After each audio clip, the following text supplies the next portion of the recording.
እንግዲህ ፀሐይቱ ትባላለች ፀሐይ በጣም ብዙ ምስጢር አላት የፀሐይ ትርጓሜ በኢትዮጵያውያን ብዙ ነው እንግዲህ ፀሐይ ጀንበር ትባላለች ታሪክ ጸሐፊዎቹ ወንዶች ሆኑና የሴቶቹ ሚና በጣም ዝቅ ብሎ ቀረበ በታሪክ መጋቢት 12 ቀኑ 12 ነበር ሌሊቱ 12 ነበር ለዛች ሴት ያልተሰራ ትምህርት ቤት ያልተሰየመ መንገድ ያልተሰራ ሐውልት ያልተደረገ ነገር የለም ሚስት አሁን ነው የመጣው የጥንት አባባል ሚዝት ነበር በሀገሬ ከመጣ ሂድ መንገዱን ጨርቅ ያርግልህ ሳምንት ስንል በምንድነው ምን ጀምረው ታሪክ ማበላሸት በጣም ቀላል ነገር ነው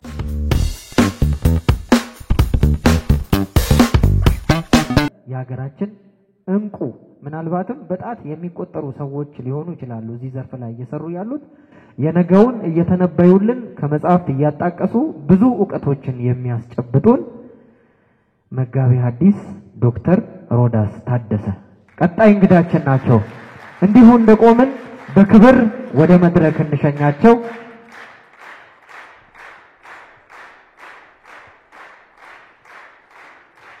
እግዚአብሔር ያክብርልን አመሰግናለሁ ክቡራን እንግዶች በጣም አጭር ንግግር ነው ማደርገው ሰዓታችሁንም አልሻማም እንግዲህ እዚህ ስመጣ ነው ርዕሱን የፈጠርኩት ካለው ድባብ ተነስቼ እንግዲህ ክብርት የኪነ ጥበብ ባለሙያዋ ዓለምፀሐይ ወዳጆ ስለ እቴጌ ጣይቱ ስትናገር በቃ ርዕሴን እቴጌ ጣይቱ ብዬ ስሟን ልተርጉመው ብዬ ተነስቻለሁ እቴጌ ጣይቱ ማለት ምን ማለት ነው የሚለው ነው ዛሬ ማነሳው እቴጌ ማናት ጣይቱስ ማናት ንግስተ ንግስታትስ ማናት የሚለውን ሶስቱን አንኳር ነገር ካነሳው በኋላ የእቴጌ ጣይቱ የስሟ ነጸብራቅ ወይም የስሟ ምልክት የሆነው ደግሞ ከትላንት ወዲያ የታየ አንድ ነገር አለና እሱን አስተሳስሬ ለማቅረብ እሞክራለሁ እንግዲህ እቴጌ ጣይቱ እቴጌ ፀሐይቱ እትዬ ፀሐይቱ ተብሎ መጥራት ይቻላል ጣይቱ ፀሐይቱ ማለት ነው ጠ ብዙም ችግር የለውም ጸሎት ይላል አንዳንዱ ጸሎት ይላል ፀሐይቱ ወይም እቴጌ ጣይቱ ከንግስተ ንግስታት ትለያለች ንግስተ ንግስታት ማለት በራሷ ንግስትነቷ የጸና መወሰን የምትችል መፍረድ የምትችል ናት እቴጌ ደግሞ የንጉሰ ነገስቱ ሚስት ሆና በሶስተኛው ቀን የምትሾም ስትሆን እቴጌ ትባላለች ንግስተ ንግስታት ዘውዲቱ ስንል እቴጌ ጣይቱ እንላለን ንግስተ ንግስታት ዘውዲቱ በራሷ መወሰን መፍረድ ስትችል እቴጌ ጣይቱ ደግሞ ከንጉሰ ነገስቱ ከአጼ ምኒልክ በቀኝ በኩል ተቀምጣ ብታማክር እንደማለት ነው እንግዲህ ፀሐይቱ ትባላለች ፀሐይ በጣም ብዙ ምስጢር አላት የፀሐይ ትርጓሜ በኢትዮጵያውያን ብዙ ነው እንግዲህ ፀሐይ ጀንበር ትባላለች ጀንበርም ስንል በጣም ብዙ ነገር እናያለን ለምሳሌ በጥንት ጊዜ ጀን ማለት ወይም ጀነ ማለት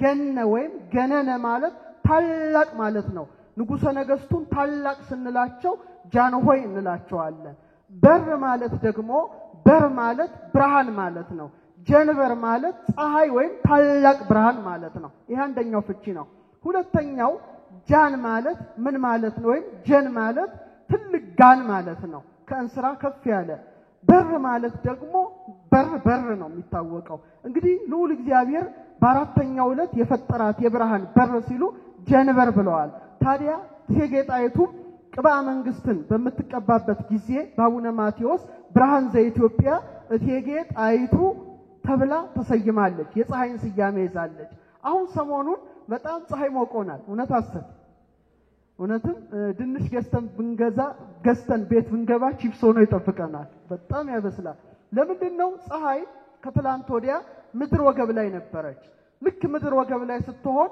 ቀኑ 12 ሌሊቱ 12 ይሆናል ዛሬ የእቴጌ ፀሐይቱ ምልክት የሆነችው ፀሐይ ምድር ወገብ ላይ ናት ማለት ነው ለዚህ ነው ቀደምት ኢትዮጵያውያን ልክ በ182 ቀን አንዴ በመላው ዓለም ነው የምነግራችሁ ቀኑ 12 ሌሊቱ 12 ይሆናል ኢኩኖክስ ተብሎ ይታሰባል አንደኛው መስከረም ነው ሁለተኛው መጋቢት ነው ከትላንት ወዲያ መጋቢት 12 ቀኑ 12 ነበር ሌሊቱ 12 ነበር በአውሮፓ ብትሄዱ በአፍሪካ ብትሄዱ በእስያ ብትሄዱ በሁሉም ዓለማት ከፖሎቹ በስተቀር ቀኑ 12 ሌሊቱ 12 ነበር ልክ 182 ቀን ላይ ማለት ነው።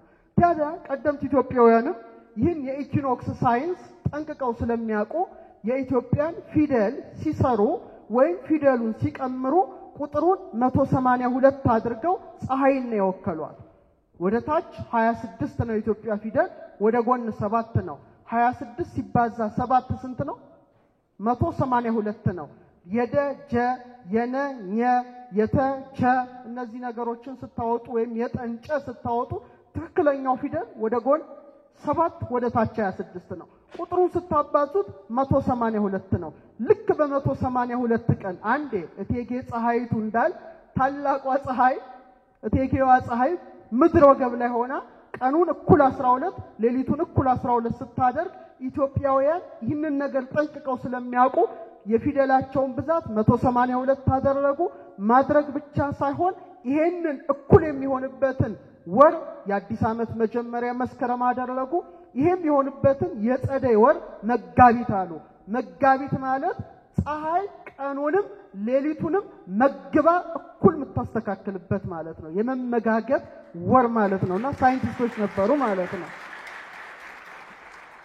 ወደ ሚያዝያ ከሄዳችሁ ግን የሰርግ ወር ነው። ሚያዝያ ማለት የምን ወራት ማለት ነው? የሚዜዎች ወራት ማለት ነው፣ ወይም የሚስት ወራት ማለት ነው። ሚስት አሁን ነው የመጣው። የጥንት አባባል ሚዝት ነበረ። ሚስት ማለት መሐዘ ማለት ጎለመሰ ከፍ ከፍ አለ ማለት ነው። ሚስት ደግሞ ለአቅመ ሔዋን የደረሰች ማለት ነው።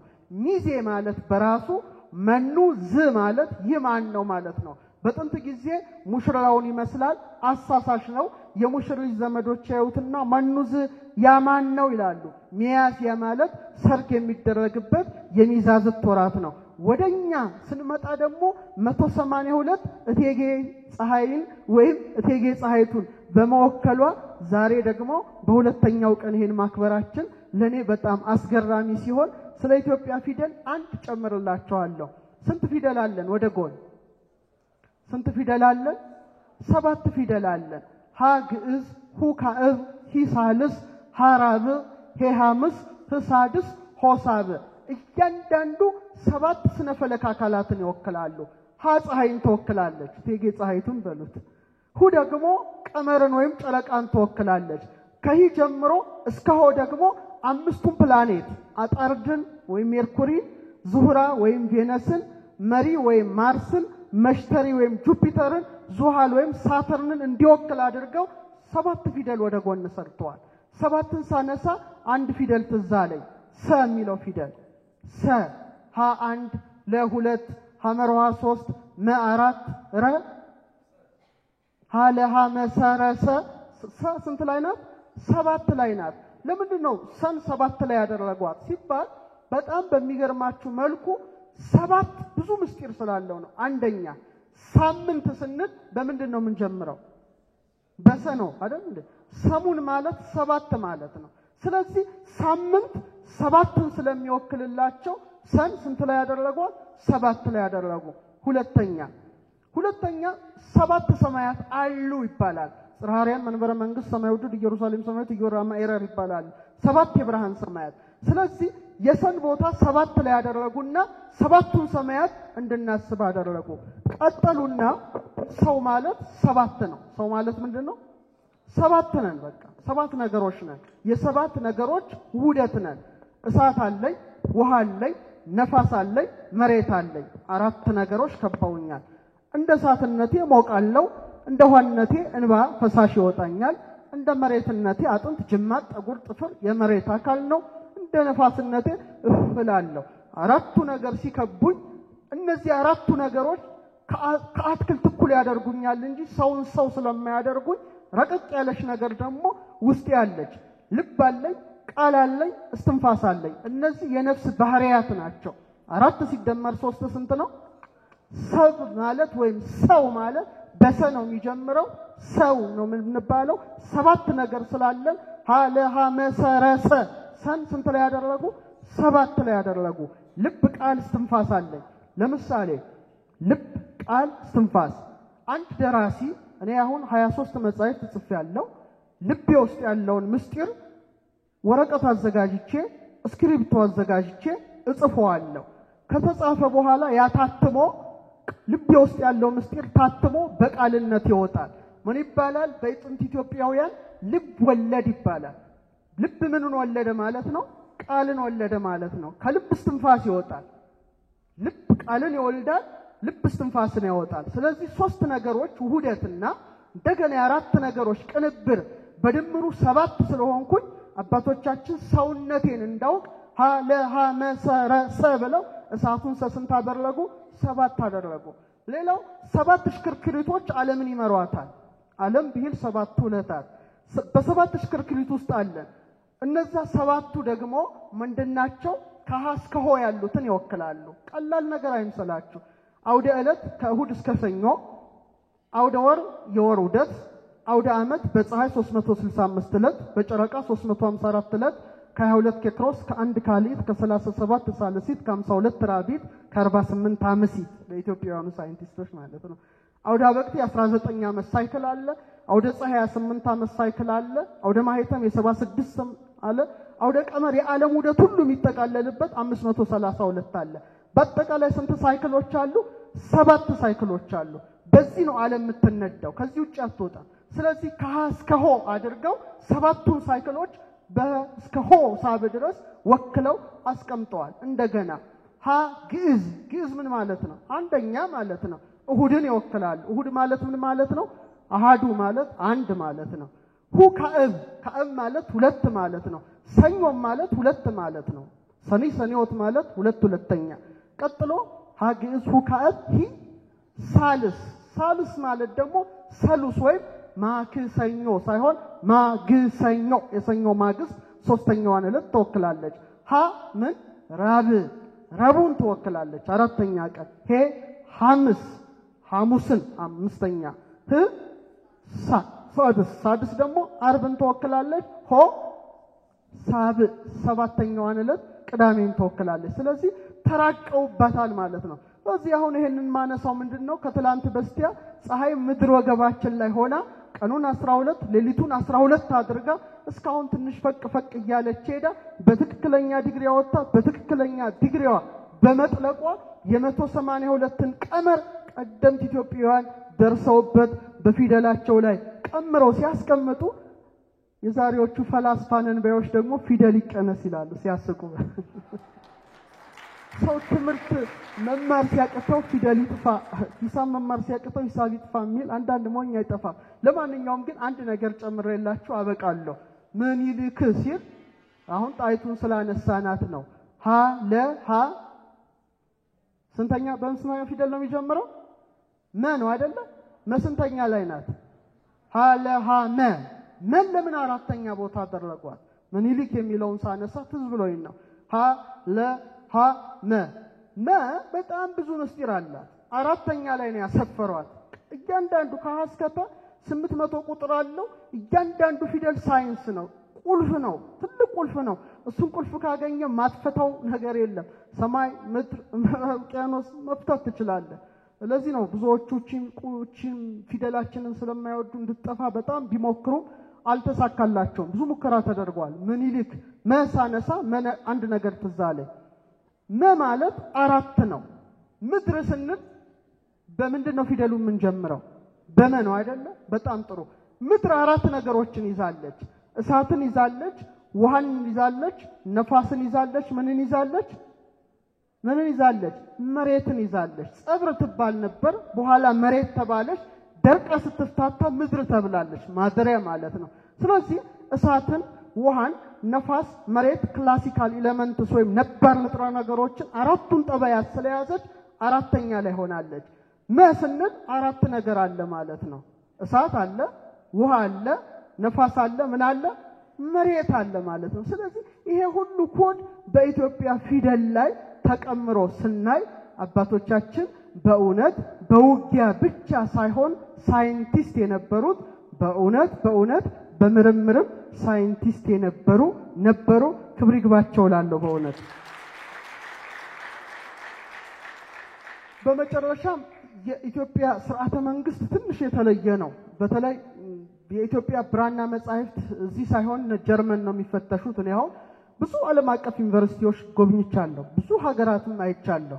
እና እዛ እስከ PhD ድረስ ይሰጣል። በተለይ ዋሽንግተን ዲሲ ካቶሊክ ዩኒቨርሲቲ ኦፍ አሜሪካ 800 መጻሕፍት ነው ያሳዩኝ። እዛ በሄድኩኝ ጊዜ 400 ብራናዎች ናቸው፣ 400 ስክሮሎች ጥቅሎች ናቸውና ይሄ ነገር አልተሰራበትም። በጣም የሚገራርሙ መጻሕፍት አገኘሁ። የነገስታት ወግ ሲነክሱ እንዴት ነበረ? ብሔራዊ ቲያትር ላይ ነበር መሰራት ያለበት። ንጉሠ ነገስቱ ይነሳና አንበሳ ይገላል። ከዛ ይነሳና ወርቅ ይበትናል። ከዛ በኋላ ደናግል ሐር ይዘው ይሰለፋሉ። ሴቶች ትልቅ ድርሻ ነበራቸው። ሴቶች አያንሱም፣ ክብር ነበራቸውና አንዷ ሴት እዛ አንዷ ሴት እዚህ ሐር ትይዛለች። አንተ ማን ነህ ትለዋለች ንጉሱን። በግዕዝ ነው ተርጉም ይሆናል። አንተ ማን ነህ? እኔ የኢትዮጵያ ንጉስ ነኝ። አንተማ ንጉስ አይደለህም። አንተ ማን ነህ? እኔ የኢትዮጵያ ንጉስ ነኝ። ሁለት አንተማ አይደለህም ትለዋለች። ሐር መቁረጥ ወይም በመቀስ ሪባን መቁረጥ የጀመሩት የኢትዮጵያ ነገስታት ናቸው ይላል። ሰይፉን አንስቶ ይቆርጠዋል። ከዛ ደናግሉ ሴቱ ወንዱ ይላል ወርቅ ይበትናል ይላልና ያን ጊዜ እንግዲህ ወርቅ የሚበተንበት ዘመን ነበር። አሁን እንግዲህ ድንጋይ ነው የሚበተነው አናት ላይ ማለት ነው። በእውነት የነገስታቱ ነገር ታላቅ ነው። እቴጌ ጣይቱ ታላቅ ናት። በእውነት ብዙ ስራ ሰርታለች። እቴጌ ማለት ንግስት ማለት ነው። ስለዚህ በጥንት ዘመን ባለጌ የሚባል ሹመት ነበር። ታውቃላችሁ? አንድ ሰው ባለጌ ከተባለ ስድብ አይደለም፣ ጨዋም ከተባለ ሙገሳ አይደለም። ለምሳሌ ጨጌ ሲባል የቤተ ክህነት ሹመት ነው። ከእስክንድሪያ ጳጳሳት ሲመጡ ጨጌው ያስተረጉማል። እቴጌይቱ ደግሞ ንግስት ናትና ባለጌ ከተባለ ሁለት ፍቺ አለው። አንደኛው ማይረባው መጥፎ ሲሆን፣ ሁለተኛው ፍቺ ደግሞ በአለጌ ከእቴጌይቱ ጋር ከጨጌው ጋር የሚውል በቤተ ክህነትም በቤተ መንግስትም የተማረ ሊቀ ሊቃውንት ማለት ነው። እገሌ ጨዋ ነው ከተባለ ፊደል ያውቅም ማለት ነውና ሙገሳ እንዳይመስለን። ጨዋ ከተባላችሁ አልተማራችሁም ማለት ነው። ባለጌ ከተባላችሁም አልተሰደባችሁም ማለት ነው። ብቻ ለዚህ ሁሉ መነጋገር የሆነችን እቴጌ ጣይቱ ናትና በነፍስ ታላቅ ቦታ እንዲያሳርፋት አምላካችን ይፍቀድ። አመሰግናለሁ። ይህን ሁሉ ያደረገ እግዚአብሔር የተመሰገነ ይሁን። ለሀገሬም ለመድረክ የሚያበቃኝ እሱ ነውና ክብር ለሱ ይሁን።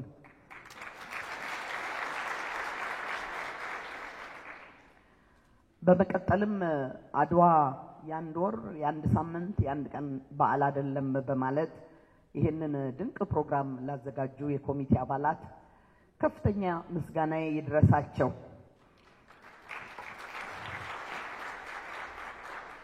በተረፈ ቀደም ሲል ከኔ ንግግር በፊት በግጥም፣ በስነ ጽሁፍ፣ በውዝዋዜ፣ በቲያትር፣ በሙዚቃ እጅግ ድንቅ የሆኑ ወጣቶች ሀገሬ በየጊዜው ታፈራለች። ዛሬም ያየኋቸው በጣም ነው የደነቀኝም የወደድኳቸው። እነሱም እንደዚሁ ይመስገኑልኝ፣ የተባረኩም ይሁኑ። በጣም ነው ደስ ያለኝ። እንደተባለው እንግዲህ የፈለገችውን ትበል ተብዬ ነው። ግን ስለ ጣይቱ ትንሽ ነገር በይልን ሲሉኝ ያልተነገረ ነገር ቢኖርም ስለ ጣይቱ ምናልባትም ደጋግመን መናገር ደጋግሞ መስማት ለሚፈልገው ኃይል ጥቅም ይሆናል ብዬ የሚደጋግም ሐሳብ ነው እንጂ ማወራው የተለየ ነገር አይደለም። ቀደም ሲል በዚህ ድራማ ላይ እንዳያችሁት የአድዋ ጦርነትና የአድዋ ድል ምንኛ ጥሩ ነበረ። እንደ ድራማው በቀለለ ኖሮ እጅግ የመረረ የከፋ ጦርነት ነበር። ታሪክ ጸሐፊዎቹ ላለው ሁልጊዜም ታሪክ ጸሐፊዎቹ ወንዶች ሆኑና የሴቶቹ ሚና በጣም ዝቅ ብሎ ቀረበ በታሪክ እንጂ ጣይቱን ለውይይትም ለድርድርም አናቀርባትም ነበር።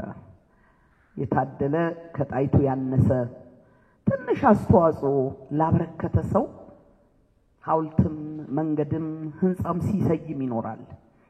ይህን ደግሞ በሰለጠኑት ዓለማት ብዙዎቻችሁም ሄዳችሁ ይሆናል፣ ባትሄዱም በየፊልሙ በየታሪኩ ላይ ታያላችሁ የምትል ቃል በየሙያችን በየዘርፋችን በየጓዳችን በየቤታችን በየመድረካችን ያስፈልገናል። ጣይቱ ከተፈጠረችበት ከምድር ላይ ስትፈጠር ጀምሮ ገና ከልጅነቷ ብልህ፣ አስተዋይ፣ ብሩህ አይምሮ የነበራት ልጅ ናት።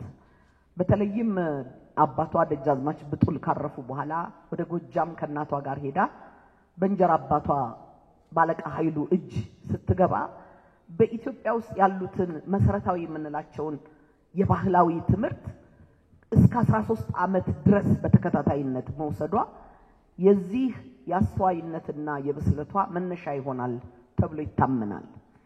እውነትም እንደተባለው በምኒልክ ጎን ዙፋን ላይ ከተቀመጠችበት ጊዜ ጀምሮ ታደርጋቸው የነበሩትን ነገሮች በመናይበት ሰዓት ያንድ ትልቅ የሀገር መሪ ብስለትና አስተዋይነት ነው ይታይባት የነበረው።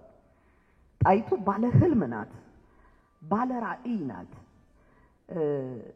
በዛ ዘመን ወደ ኋላ መለስ ብላችሁ ብታዩት እንደው እንኳን በዛ ዘመን ዛሬም በሴቶች ህልምና ራዕይ ውስጥ ቀላል አይደለም። ከራስ አጠገብ ካለው ባል ወንድም ጀምሮ ተቀባይነትን አግኝቶ አልፎ ያንን ህልም እውን ማድረግ ብዙ በሚያስቸግርበት ዘመን ለማለት ፈልጌ ነው። እና ይህንን ራዕይዋን ንጉሱን ካገባችበት ጊዜ ጀምሮ የሚታየው በተለይም ሀገርን የማዘመን ስሜትና ስራዋ አስተዳደር ላይ ያደረገችው ተጽዕኖ ዘመናዊ አስተዳደርን ወደ አንድ ቦታ እንዲከትም በማድረግ የተጫወተችው ሚና በዛ ጊዜ እንደምታውቁት አንድ ጊዜ አንኮበር፣ አንድ ጊዜ ጎንደር፣ አንድ ጊዜ አክሱም ይዘዋወር የነበረውን መንግስት የአዲስ አበባ ከተማን አዲስ አበባ ብላ ከሰየመች በኋላ ንጉሱን አሳምና ህዝብ ወደኛ እንዲመጣ አንድ ቦታ ላይ ሰፍረን መቀመጥ አለብን በሚል የአዲስ አበባን መንግስት በመመስረት ዘመናዊ አስተዳደር መስረታ ነው። ዛሬ ለኛ ምንም ላይ መስለን ይችላል። በዛ ዘመን ግን ይህንን በየቦታው ለአቤቱታ የሚሄድ ህዝብ ወደ አንድ የቤተ መንግስት ስርዓት እንዲመጣ በማድረግ ከዛም ሌላ የቤተ መንግስትን ስርዓቶች መፈጸም ባለባበስ፣ በአመጋገብ፣ በቀደም ተከተል፣ በደረጃ በዛ ዘመን በጣይቱ ስሮች ያለፉ ወይም በሷ ተግባራት የተከናወኑ ናቸው። ጣይቱ በጣም ተስፋ ያላት ሴት ናት። ባለሙሉ ተስፋ ናት። ጣይቱ በጣም ደፋር ናት። ጣይቱ በጣም ቆራጥ ናት። ይሄንን በእያንዳንዱ ተግባሮቿ ልትመለከቱ ትችላላችሁ። ይሄ ቅድም ያያችሁትን ቲያትር ቀደም ሲል እንዳልኩት የዚህ የውጫሌ ውል 17ን እምዬ ምኒልክ ልክ እንደስማቸው እምዬ ናቸውና የማመን ባህሪያቸው ከፍተኛ ነበር። ተፈርሞ የነበረ ውል ነው። የመጀመሪያውን ካለቃ ዮሴፍ ጋር ድገምና አንብብ እያለች በመሃል ያለውን ልዩነት በማወቅ እንዲቀደድ እንዲፈርስ ያደረገች ጣይቱ ናት። ከዛም በኋላ አዎ ይገባታል። ስለ ጦርነት አውጆ በሚያስፈራራት ሰዓት ልክ እዚህ ላይ እንደተባለው ነው። እኔ ሴት ነኝ፣ ጦርነትን አልወድም፣ ግን በሀገሬ ከመጣ ሂድ መንገዱን ጨርቅ ያርግልህ፣ ጦርነትን አልፈራም በሚል ጦርነቱ ሲታወጅ ጀምሮ በአድዋ አዝማችነቷ የምትታወቅበት የተለያየ ሚና ነበራት። ጦርነቱ ራሱ ለዚህ ነው ቅድም እንደ ድራማው እንደ ስዕሉ አንዳንድ ጊዜ በጦርነቱን ወቅቱ ነጩ ተረፍርፎ ስታዩት አድዋ እንዲቀላል አልነበረም። በዘመቻው ወቅት ከስንቅ ስነቃው ጀምሮ የኛን አመጋገብ ባህል ታውቁታላችሁ። እሷ ደግሞ ለንጉሱ ሌላ ነው፣ ለደጃዝማቾቹ ሌላ ነው፣ ለፊት አውራሪው ሌላ ነው፣ ለቀኛዝማቹ ለግራዝማቹ እያለ ይቀጥላል ወደ ታች። ያንን ደረጃ በጠበቀ መልኩ ስንቅ ይዞ ሄዶ ባህር መንገድ በረሃ አቋርጦ ይሄንን ያህል ሰራዊት አዝምቶ ማሰነቁም የሷ ኃላፊነት ነበረ። እንደ አንድ ወታደር ደግሞ በስሯ እስከ 3000 ወታደር ይዛ አዝማች ጦር መሪም ነበረች። ከዛ ሌላ ቁስለኛን የሚያክም ቁስለኛን የሚጠግን በጥጥ ፈተላ ያኔ ፋሻና የፈርስት ኤድ ከስር ስሯ የሚከተል አልነበራትም። እነዛን ሁሉ የምታሰራበት ነበራት። የብቻ አይደለም፣ እያንዳንዱ ሰው ለመሸሽ እንኳን እድል እንዳያገኝ ድፍረት ሰጪዋ አመራር ሰጪዋ ጣይቱ ነበረች እና በአድዋ ድል ጊዜም የዚህ የሚሊተሪ ሳይንስ ባላደገበት ዘመን የወታደር አመራር ስልጠና ባልነበረበት ዘመን ነው ውሃውን ከበስትይዝ መድረሻ ያጣል ብላ ውሃ ሲዛ ጣሊያኑን እንዲርበተበት ያደረገች ትልቅ መሪ ነበረች።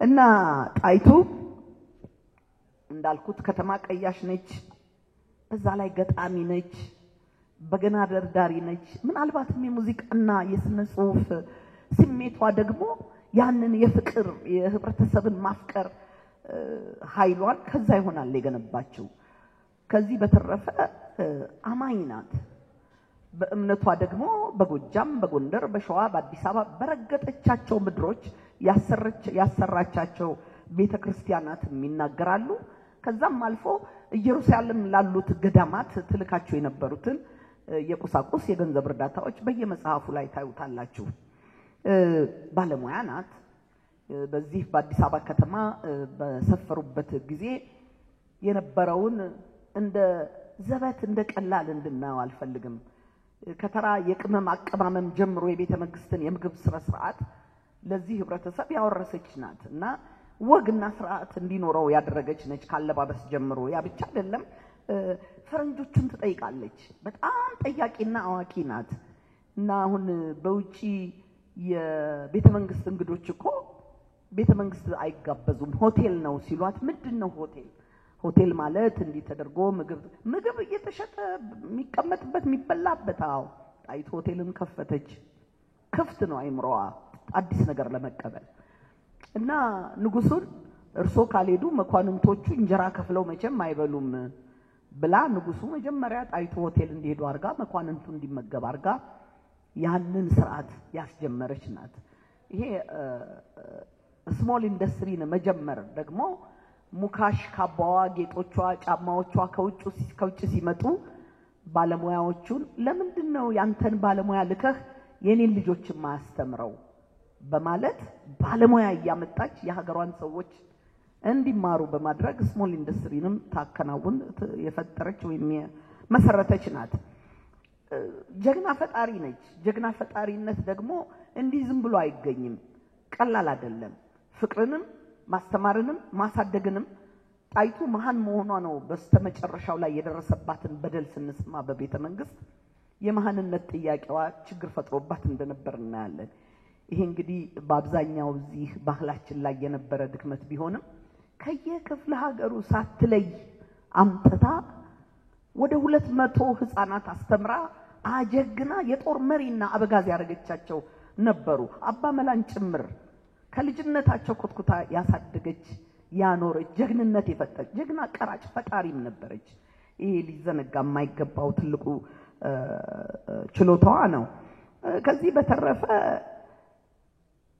ዘረኝነት አልነበራትም ለምን ይሄን የሚያመለክታችሁ ከየቦታው አምጥታ ያሳደገቻቸውን ሰዎችና ጎንደርን አይደለም ለከተማነት የተወለደችበትን ደብረ ታቦርን ወይም ያደገችበትን ጎጃምን አይደለም የመረጠችው አዲስ አበባ መጣ ስትቆረቆር በሷ በነበረው የፍልውሃ ቦታ ባገኘቻት አበባ ባገኘቻት የከተማነት ባህሪ ይህ ከተማ ሊሆን ይገባዋል ብላ መታዚ ስትመሰረት ሰዎች እንደሚያስቡት ቤተ መንግስቱን ጎንደር ልትወስድ አስባ የሚለውን ቲዮሪም የሚቀበለውም ነገር የለም ግን እንዳልኳችሁ በዛ ዘመን ወንድ መውለድ ይጠበቃል ከንግስት ወንድ ስትወልድ ነው ወንዱ ንጉስ እንዲሆን የሚፈለገው እንጂ ከምኒልክ ጋር የኢያሱን መንገስ አምና ኢያሱን የሚጎለውን ነገር እየመከረች የቆየች እናት ናት እና ከቤተ መንግስትም ተወርውራ እንጦጦ ባረፈችበት ጊዜ ያ የሚታወቀው ግጥሟ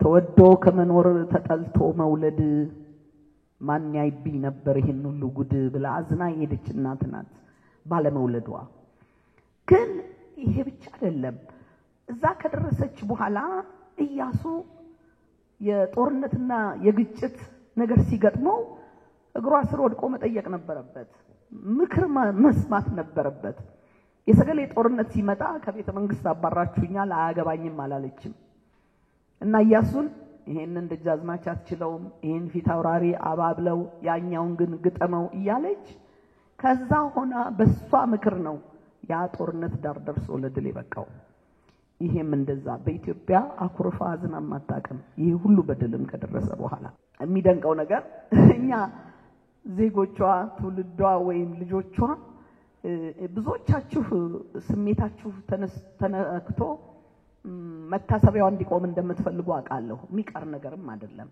ይደረጋል። ግን የሰው ልጅ መታሰቢያው የሰው ልጅ ታሪኩ በሐውልት ላይ ብቻ አይደለም። በሰዎች ላይ የተሰሩ ብዙ ሐውልቶች አሉ ሊጠፉ የማይችሉ ማንም ሊፍቃቸው አይችልም።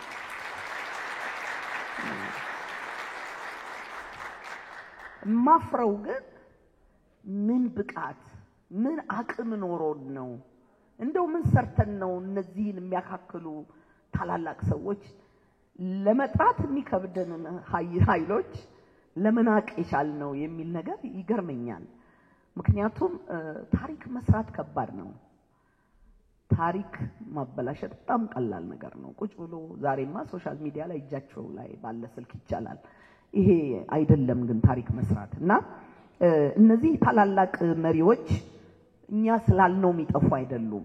ዛሬ የጣይቱን ታሪክ ጉግል እንኳን አድርጋችሁ ብታዩ በጣሊያን ከተማ በስሟ ቸኮሌት፣ በስሟ ካንዲ፣ ፈረንሳይ በስሟ የዲዛይን ልብስ የሚሰራላት ሴት ናት እና ሊጠፋ አይችልም። የጠላቻቸው ነጮች ያባረረቻቸው ነጮች አክብሮታቸው ታላቅነቷን ኃያልነቷን ያውቃሉና ጣሊያኖች አንዳንዴ ሚስታቸው እንኳን በጣም ስትገንባቸው ኦ ጣይቱን ሆነች ብለው ነው የሚሉት። ያን ያህል ነው የሚጠሯት እና ለኛ ብቻ አይደለም የአፍሪካ ጥቁሮችና ህዝቦች ወደ ላይ የሚያዩዋቸው ነገስታት ናቸው የኛ መሪዎች። ያ ብቻ አይደለም በዚህ በፓን አፍሪካኒዝም ላይ ደግሞ አሜሪካንም ሀገር ሆነ ሌላውን እንቅስቃሴ እጥፍ አድርጎ ታሪካዊነቱን ያሸጋገረው የነ ምኒልክ ነጩን ማሸነፍና መንበርከክ ነው እና ከኛም በላይ የገዘፈ ታሪክ ነው። ልንነካው ምንችለው አይደለም፣ ልንደርስበት ምንችለው አይደለም። እና ቅድም እንዳሉት ለኛ መኖር ስለሞቱ ክብር የሚገባቸውን ክብር መስጠት አለብን። እንዳልኩት ደግሞ እነዚህ ታላላቅ መሪዎች አቅምም የለንም እነሱን የምንወቅስበት። እንደተባለው ደጋግመን መናገር ካለብን ደጋግሞ ለሚሰማ ሰው እንናገራለን፣ እንጽፋለን፣ ቲያትር እንሰራለን፣ እንስላለን። እጅግ በጣም ደስ ያለኝ በዚህ በ125ኛው የአድዋ ድል በዓል በአዲስ አበባ ከተማ በ0 ኪሎ ሜትር ላይ ምኒልክ ሐውልቱ በቆመበት ፊት ለፊት ነው ጣይቱ የባህልና የትምህርት ማዕከል የተከፈተው። ለኔ ይሄ ትልቅ ድል ነው።